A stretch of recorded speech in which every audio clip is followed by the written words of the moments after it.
श्री दत्तात्रेय की जय। श्री दत्तात्रेय आश्रम से वर्तमान में रखी आपके समक्ष आज फिर एक बात। आज हम चर्चा करेंगे मैं। एक साधक के जीवन में मैं, मेरा,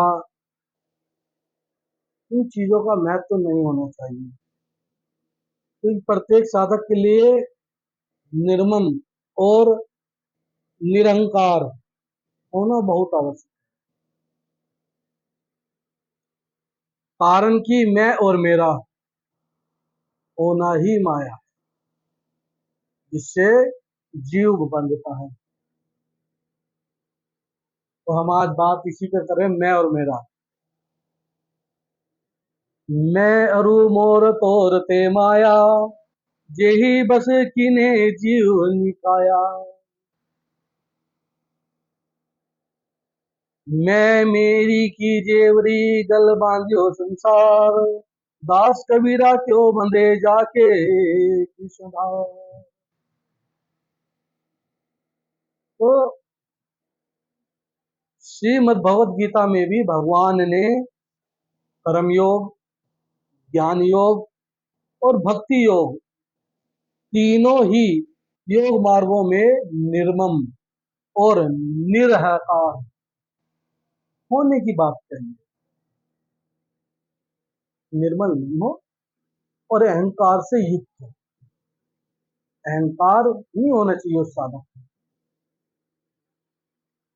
इस विषय में साधकों के लिए एक विशेष ध्यान देने की बात। वास्तव में हमारा स्वरूप अहंता से रहित है। अहंता और ममता दोनों अपने स्वरूप में मानी हुई है, वास्तविक नहीं। अगर ये वास्तविक होती तो हम कभी निर्मम और निरहंकार नहीं हो सकते, और भगवान भी निर्मम और निरंकार होने की बात नहीं कहते। परंतु हम निर्मम और निरंकार हो सकते हैं, तभी भगवान ऐसा कह सकते हैं। मैं क्या है? क्योंकि आजकल हर व्यक्ति ने हर वस्तु को मैं से जोड़ा। मैं, ये मेरा घर, ये मेरा प्लॉट, ये मेरी गाड़ी, ये मेरा बेटा, ये मेरा, ये मेरा इतना, मेरा इतना, मेरा। अरे मेरा तो तेरा तो शरीर भी नहीं, तो मेरा किस चीज का? जिस मेरे मेरे के पीछे घूम रहा है वो भी तेरा नहीं, क्योंकि जब जाएगा खाली हाथ। क्योंकि ऐसा कोई साधन नहीं है कि मरते वक्त आप किसी चीज की जेब ले लें, आप कोई अटैची ले लें। कोई साधन नहीं है। केवल साधन है कर्मयोग, भक्ति योग, ज्ञान योग, जिसके द्वारा आप हर चीज ऊपर जाकर प्राप्त कर सकते हैं। यहाँ की वे वस्तु नहीं जिनका कोई मोल नहीं, क्योंकि इस व्यक्ति लोक में हर चीज का अंत है। प्रत्येक मनुष्य का यह अनुभव है कि मैं हूं। यह मैं हुई जड़ ग्रंथि है, यद्यपि इसमें मैं की मुख्यता प्रतीत होती है। और मैं हूं उसका सहायक प्रतीत होता है। मैं का ना, मैं हूं, मैं का हूं सहायक प्रतीत है।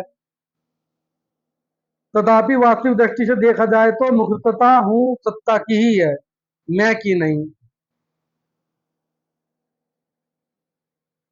जैसे मैं बालक हूं, मैं जवान हूं, मैं बूढ़ा हूं, मैं रोगी हूं, मैं निरोगी हूं, इसमें मैं तो बदला है, पर हूं नहीं बदला। हूं निराकार रूप से सदा रहता है। मैं प्रकृति का अंश है और हूं प्रकृति से अतीत परमात्मा का अंश है। यह हूं सत्ता का वाचक है। क्योंकि हम इस चीज को जानना ही नहीं चाहते। जिन व्यवस्थाओं के पीछे हम दौड़ रहे हैं, जिन व्यवस्थाओं के लिए हम भाग रहे हैं, आप विचार करके देखें, आने वाला समय आप प्रायश्चित करने लायक भी नहीं रहेंगे, क्योंकि आने वाला समय इतना भयावह है कि आप तो सोच नहीं सकते। क्योंकि हमें पिछाड़ने वाला हम ही है, हमारा ही है। अगर कोई एक भक्ति मार्ग पे चलना चाहता है, उसको खींचने वाले उसी के अपने हैं। अगर कोई पूजा पाठ से कार्यक्रम कुछ करना चाहता है, उसका विरोध करने वाले हम अपने ही हैं। जरा सोचो, आज आप जिस इन चीजों का विरोध कर रहे हैं, जिस धर्म का आप विरोध कर रहे हैं, जिस पूजा पाठ का आप विरोध कर रहे हैं, कल आप उसके लिए तरस जाएंगे। आने वाला समय इतना भयावह होगा कि आप उसकी कल्पना भी नहीं कर सकते, आप उसका अनुमान भी नहीं लगा सकते। और उस वक्त केवल ताली बजाने या हाथ झाड़ने के सिवा आपके पास कुछ नहीं रहेगा। आप अपनी करनी पर, अपनी गलती पर केवल पछतावा करेंगे कि ये संस्कार, ये आचरण, हम इन कुछ चीजों को बढ़ा लेते तो आज हमारा धर्म मजबूत हो जाता, आज हमारा धर्म अग्रसर आगे बढ़ जाता। क्योंकि हम एक दूसरे की केवल टांग खींचने पे लगे हुए, एक दूसरे का विरोध करने पे लगे हुए, एक दूसरे के सहयोग ना करके एक दूसरे का असहयोग में लगे पड़े हैं। ये हमारे अंतकरण को मिटा रहा है, यही हमारा कल को उत्पत्ति नहीं होगी, अंतकरण का नाश होगा हमारे धर्म का। क्योंकि हम खुद में ही अपने दुश्मन बैठे, तो कृपया ध्यान दें, बहुत जरूरी है आपके धर्म का और आपके धर्म पे चलने का। जय श्री